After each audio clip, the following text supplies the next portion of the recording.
എല്ലാവർക്കും വീണ്ടും സ്വാഗതം. മേഘാലയയിൽ ഉങ്കോട്ട് റിവറിൻ്റെ കാഴ്ചകൾക്ക് ശേഷം ഇനി ഞങ്ങൾ പോകുന്നത് ഏഷ്യയിലെ ഏറ്റവും വൃത്തിയുള്ള ഗ്രാമമായ മൗളിനോങ് കാണാനാണ്. ഞങ്ങൾ പോകുന്ന റോഡിൻ്റെ ഒരു വശത്ത് വലിയ മുള്ളുവേലി കാണുന്നുണ്ട്. ഇത് ഇന്ത്യ ബംഗ്ലാദേശ് അതിർത്തിയാണ്. അടുത്തിടെ ബംഗ്ലാദേശുമായുണ്ടായ പ്രശ്നങ്ങൾക്ക് ശേഷം അതിർത്തി മുഴുവനായി മുള്ളുവേലി കെട്ടിക്കൊണ്ടിരിക്കുകയുമാണ്. റോഡ് വളരെ വീതി കുറഞ്ഞതും കുറേ അധികം വളവുകൾ ഉള്ളതുമാണ്. റോഡിൻ്റെ ഇരുവശവും കവുങ്ങുകളും വെറ്റിലയും മറ്റും ധാരാളമായി കൃഷി ചെയ്തിരിക്കുന്നതും കാണാം. ഇടയ്ക്കിടെ റോഡരികിൽ ഈറ്റ കൊണ്ടുണ്ടാക്കിയ ഉയരം കൂടിയ കുട്ടകൾ കാണുന്നുണ്ട്. ഇവ അടക്കയുടെ സംസ്കരണത്തിന് വേണ്ടി ഉപയോഗിക്കുന്നവയാണ്. റോഡിന് വീതി വളരെ കുറവായതിനാലും നിരവധി വളവുകളുള്ളതിനാലും ഹോണടിച്ച് വളരെ ശ്രദ്ധിച്ച് മാത്രമേ മുന്നോട്ട് പോകാൻ പറ്റുകയുള്ളൂ. ഏകദേശം 1 മണിക്കൂറോളം യാത്ര ചെയ്ത ശേഷമാണ് ഏഷ്യയിലെ ഏറ്റവും വൃത്തിയുള്ള ഗ്രാമം എന്ന പദവി ലഭിച്ച മൗളിനോങ് എന്ന ഗ്രാമത്തിലെത്തിയത്. ധാരാളം സന്ദർശകർ വരുന്നതിനാൽ വലിയ പാർക്കിംഗ് സൗകര്യങ്ങളും ഇതിനു ചുറ്റുമായി അനേകം കരകൗശല പ്രദർശന വിൽപ്പന സ്റ്റാളുകളും ഉണ്ട്. ഗ്രാമങ്ങളിൽ തന്നെ നിർമ്മിക്കുന്ന വിവിധ തരം സാധനങ്ങളാണ് ഇവിടെ വിൽപ്പനയ്ക്ക് വച്ചിട്ടുള്ളത്. സന്ദർശകർക്ക് ഗ്രാമത്തിലേക്ക് പ്രവേശിക്കുന്നതിന് പ്രത്യേക ഫീസ് നൽകേണ്ടതുണ്ട്. നടന്നു വേണം ഗ്രാമത്തിൻ്റെ ഉൾക്കാഴ്ചകൾ കാണുവാനായി പോകേണ്ടത്. വൃത്തിയായി സൂക്ഷിച്ചിരിക്കുന്ന റോഡിനിരുവശവും പച്ചപ്പ് നിറഞ്ഞ ഗ്രാമീണ ഭംഗി കാണാം. കൂടാതെ സന്ദർശകർക്ക് താമസിക്കുവാനായി വിവിധ തരം ഹോം സ്റ്റേകളും ഇവിടെ തന്നെ ക്രമീകരിച്ചിട്ടുണ്ട്. അത്തരം ഒരു ഹോം സ്റ്റേയോടനുബന്ധിച്ച് നിർമ്മിച്ചിട്ടുള്ള ട്രീ ഹൗസാണ് ഈ കാണുന്നത്. റോഡിന് ഒരു വശത്തുള്ള ഹോം സ്റ്റേയിൽ നിന്നും റോഡ് ക്രോസ് ചെയ്താണ് ട്രീ ഹൗസിലേക്കുള്ള പാലം ഉണ്ടാക്കിയിരിക്കുന്നത്. ഇത്തരം വിവിധ സൗകര്യങ്ങളാണ് ഇവിടെ സന്ദർശകർക്കായി ഒരുക്കിയിട്ടുള്ളത്. ക്രിസ്ത്യൻ സമുദായക്കാർ കൂടുതലായി ഉള്ള ഗ്രാമമായതിനാൽ തുടക്കത്തിൽ തന്നെ ചർച്ച് ഓഫ് നോർത്ത് ഇന്ത്യയുടെ ഒരു ക്രിസ്ത്യൻ പള്ളി കാണുന്നുമുണ്ട്. ഷില്ലോങ്ങിൽ നിന്ന് ഏകദേശം 90 കിലോമീറ്റർ അകലെ ഇന്ത്യ ബംഗ്ലാദേശ് അതിർത്തിയിലുള്ള ഈ ഗ്രാമം ഡിസ്കവർ ഇന്ത്യ മാഗസിൻ 2003 ഏഷ്യയിലെ ഏറ്റവും വൃത്തിയുള്ള ഗ്രാമമായി പ്രഖ്യാപിച്ച ശേഷം ഇവിടേക്ക് സഞ്ചാരികളുടെ ഒഴുക്കാണ്. അതിനാൽ ഇപ്പോൾ ടൂറിസം ഇവരുടെ പ്രധാന വരുമാന മാർഗമായി തീർന്നിട്ടുണ്ട്. 2019 കണക്കനുസരിച്ച് ഈ ഗ്രാമത്തിൽ 95 വീടുകളും 900ഓളം ഗ്രാമവാസികളുമാണ് ഉള്ളത്. 90% സാക്ഷരത നേടിയിട്ടുള്ള ഇവിടെ വെറ്റില കൃഷിയാണ് പ്രധാന തൊഴിൽ. ഖാസി വിഭാഗത്തിൽപ്പെട്ട ക്രിസ്തുമത വിശ്വാസികളാണ് ഭൂരിഭാഗം ജനങ്ങളും. അതിനാൽ ഈ ഗ്രാമത്തിൽ തന്നെ 3 പള്ളികൾ ഉണ്ട്. ശുചിത്വത്തിന് പേരുകേട്ട ഈ ഗ്രാമത്തിൽ മാലിന്യം ശേഖരിക്കുന്നതിനായി മുള കൊണ്ടുള്ള പ്രത്യേകതരം കുട്ടകൾ റോഡരികിലും വീടുകളോട് ചേർന്നും മറ്റും സ്ഥാപിച്ചിരിക്കുന്നത് കാണാം. ഇതിൽ ശേഖരിക്കുന്ന മാലിന്യങ്ങൾ പിന്നീട് വളമാക്കി ഉപയോഗിക്കുകയാണ്. മഴവെള്ള സംഭരണം പ്രോത്സാഹിപ്പിക്കുകയും പുകവലിയും പ്ലാസ്റ്റിക്കിൻ്റെ ഉപയോഗവും നിരോധിച്ചിരിക്കുകയുമാണ് ഇവിടെ. ഗോഡ്സ് ഓൺ ഗാർഡൻ അഥവാ ദൈവത്തിൻ്റെ സ്വന്തം ഉദ്യാനം എന്നാണ് ഇന്നാട്ടുകാർ ഗ്രാമത്തെ വിശേഷിപ്പിക്കുന്നത്. വലിപ്പം കുറഞ്ഞതും മിക്കവാറും പ്രകൃതിയോടിണങ്ങുന്ന തരത്തിലുള്ളതുമാണ് ഇവിടുത്തെ വീടുകളുടെയും മറ്റും നിർമ്മാണ രീതി.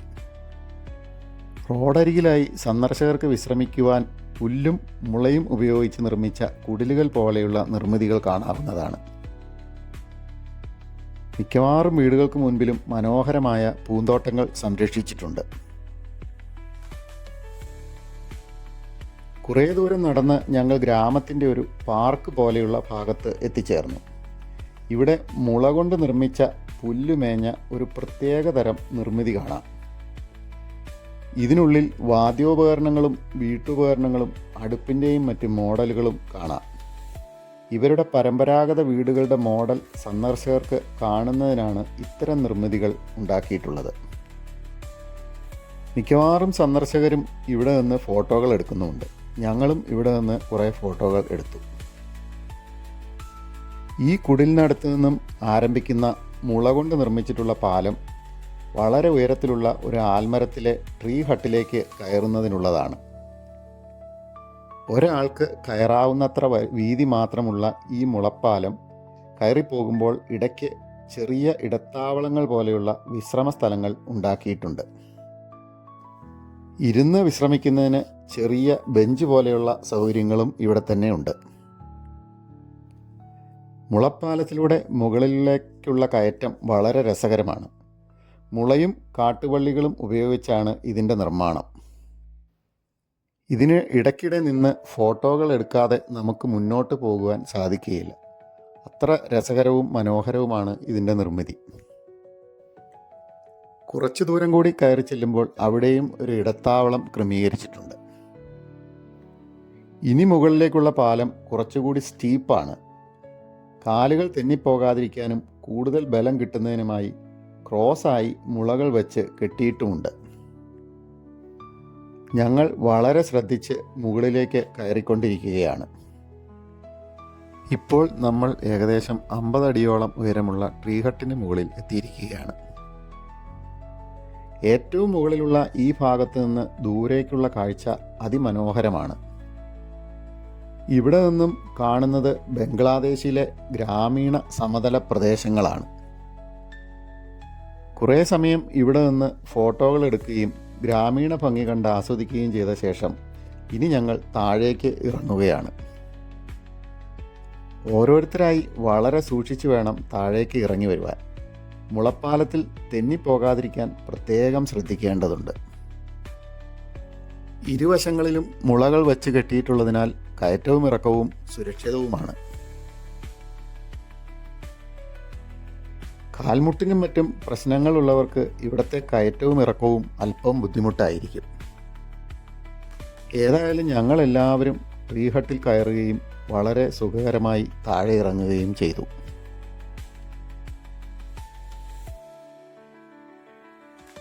ട്രീ ഹട്ടിന് ചുറ്റുമുള്ള സ്ഥലം പാർക്ക് പോലെയാക്കിയിരിക്കുകയാണ്. ഇവിടെ സന്ദർശകർക്ക് വിശ്രമിക്കുന്നതിനും വിനോദത്തിനുമായി വിവിധ സൗകര്യങ്ങൾ ഉണ്ടാക്കിയിട്ടുമുണ്ട്.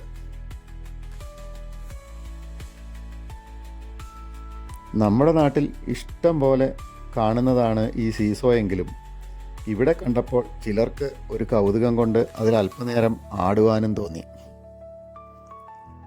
ഇനി ഞങ്ങൾ തിരികെ നടക്കുകയാണ്. ഇടയ്ക്കുള്ള വിശ്രമ കുടിലുകളിലും മറ്റും കയറി ഫോട്ടോകളെടുത്ത് സാവധാനമാണ് ഞങ്ങൾ മുന്നോട്ട് പോകുന്നത്. ഇപ്പോൾ ഗ്രാമത്തിൻ്റെ പ്രധാന വരുമാനമാർഗം ടൂറിസം ആയതിനാൽ സന്ദർശകർക്ക് വേണ്ടി വിവിധ തരം സൗകര്യങ്ങൾ ഇവിടെ ഒരുക്കിയിട്ടുണ്ട്. എല്ലായിടത്തും മാലിന്യ സംഭരണത്തിന് മുളയുടെ കുട്ടകൾ സ്ഥാപിച്ചിട്ടുമുണ്ട്. ഗ്രാമത്തിലെ കുട്ടികളും വൃദ്ധരുമടക്കം എല്ലാവരും ചേർന്നാണ് മാലിന്യ സംഭരണവും സംസ്കരണവും നടത്തുന്നത്. ഇവിടെ വലിയൊരു ഗ്രൗണ്ടിൽ കുട്ടികൾ ഫുട്ബോൾ കളിക്കുന്നത് കാണാം. ഇത്തരം എല്ലാ സൗകര്യങ്ങളും ഈ ചെറിയ ഗ്രാമത്തിൽ തന്നെ ഒരുക്കിയിട്ടുമുണ്ട്.